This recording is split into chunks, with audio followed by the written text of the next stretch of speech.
नमस्कार आप सभी पत्रकार बंधुओं का। मैं इस जंतर मंतर से आप सबका हार्दिक स्वागत अभिनंदन करता हूं। आज इस प्रेस कॉन्फ्रेंस का जो विषय है वो पूर्व सैनिकों के 1 रैंक 1 पेंशन को लेकर के है, जिसमें हमारे सभी संगठनों, पूर्व सैनिक संगठनों ने मिलकर के समर्थन जाहिर किया है। और 20 तारीख से आज 20 तारीख हो गई, 20 फरवरी से 20 मार्च तक 1 महीने का दौर हो गया। अभी तक सरकार की तरफ से कोई भी ऐसी पहल नहीं की गई है जिससे कि सकारात्मकता की बात सामने आए। और जो हम लोगों को दिक्कत है, जो परेशानियां हमारे पूर्व सैनिकों 1 रैंक 1 पेंशन से लेकर के है, उस 1 रैंक 1 पेंशन में जो विसंगतियां दिखाई गई हैं वो बहुत ही बड़ी विसंगतियां हम लोगों के साथ बहुत ही बड़ा कुठाराघात किया है। सरकार की मंशा के अनुरूप जो चीज़ हम लोगों को मिलना चाहिए वो नहीं मिला है, और अधिकारियों की वजह से हम लोगों के हक हकूक़ में कटौती की गई है। और जो हम लोग जिसकी भूर निंदा करते हैं, और आने वाले समय में हम अपना संघर्ष और तेज करेंगे, जिला और प्रदेश स्तर पर करेंगे। और जिस तरह से हम आज सारे लोग 1 महीने से यहाँ पर एकत्रित हैं, सारे अपनी अपनी बातों को रख रहे हैं, सरकार तक हमारी आवाज़ आपके माध्यम से जा रही है।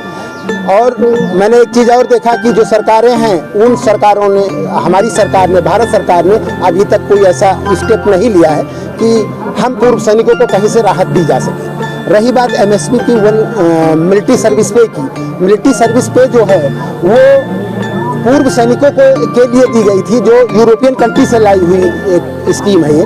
उसमें फाइटर रैंक्स जो हैं, बिलो कर्नल सिपाही से लेकर के बिलो कर्नल रैंक तक का है, जिनको ये MSP मिलनी चाहिए थी। MSP दिया भी गया तो 15,500 दिया गया अधिकारियों को, और 5200 रुपये जवान और जेसीओ को दिया गया। आज हमारे भारतवर्ष में 36,67,000 के लगभग में हमारे पूर्व सैनिक अधिकारी और जवान जेसीओ हैं, जिसमें 2.97% अधिकारी हैं और 97.3% हमारे पूर्व सैनिक जवान और जेसीओ हैं। जिसका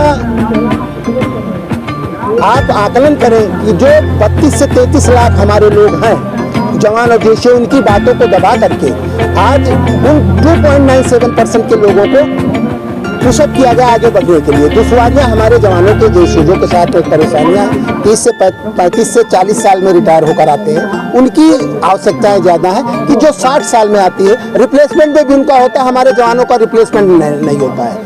हमारा कहीं भी सरकार का विरोध करने या सरकार की किसी ऐसी कार्यक्रमों में अवरोध उत्पन्न करना नहीं है। हमारा सिर्फ काम इतना है कि हम धरना पर बैठे हैं। हम G20 अभी आने वाला है, हमारा कार्यक्रम G20 से पहले चल रहा है। हमारी बातों को सुनिए, हमारी बातों को आप अमल करिए, हमारी दुश्वारियों को दूर करिए, हम पूरा कोऑपरेट करेंगे। देश दिल्ली में इकट्ठा होंगे, स्वागत है उनका, लेकिन वो मैसेज क्या जाएगा अगर आपका धरना चलता रहा? मैसेज ये जाएगा, ये हमारी कोई आज की लड़ाई नहीं है, ये हमारे प्रधानमंत्री जी का ड्रीम प्रोजेक्ट है, ड्रीम स्कीम थी ये कि हम अपने जवानों को इस स्तर पर पहुंचा दें कि एक निचले स्तर का ऊपर स्तर के बीच की दूरियां खत्म हो जाएं। अगर वो दूरी खत्म होती है तो ये हमारा सबसे बड़ा सौभाग्य होगा हमारे जवान और जेसीओ का। और इस कार्यक्रम को G20 को आप बता रहे हैं, हम पूर्व सैनिक कहीं भी एक आप बताइए कि सरकार के खिलाफ कहीं जा रहे हैं, सरकार के खिलाफ कहीं ऐसे शब्दों का प्रयोग किया हो जिससे हमारी सरकार को आहत होना पड़ रहा है। आहत तो हम हो रहे हैं। G20 में हम लोग उस जिन लोगों ने विरोध किया है उसका हम खंडन करते हैं। हमारे संगठन से जुड़ा हुआ कोई व्यक्ति नहीं था, और जिसने भी ऐसा किया है राष्ट्र हित में उसने नहीं किया, उसके ऊपर कार्रवाई होनी चाहिए।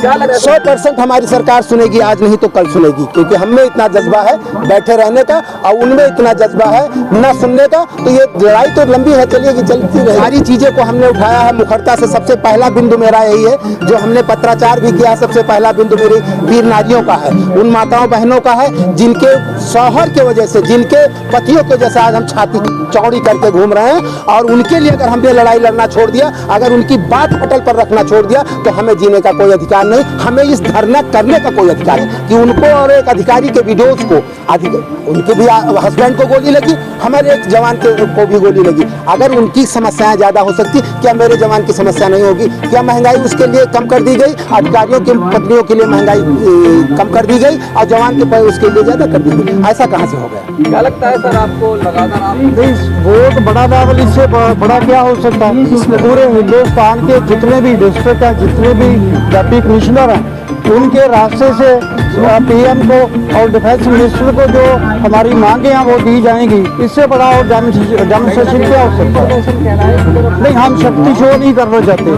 हमने शक्ति शो करनी होती तो इधर 50 की जो हम लोग परमिशन देते, शक्ति नहीं करनी।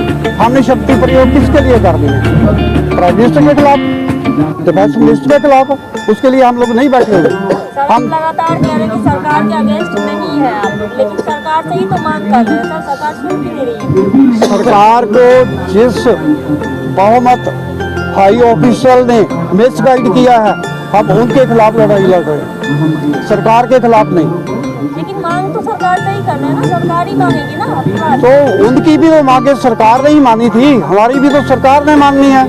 हम तो कह रहे हैं कि हमें बुलाया जाए, हमारी जो मांगे नहीं है, हमारी जितनी भी अब नीतियाँ की गई है, जो नियम की गई है, वो बुलाकर हमें पूछा जाए, हम जवाब देंगे उनका। इनको किस अथॉरिटी से कौन सा नियम लागू कर इनको एमएसपी इतनी दी गई और इतनी पेंशन बढ़ाई गई, जाके हमारी मायूस में डाल दी गई।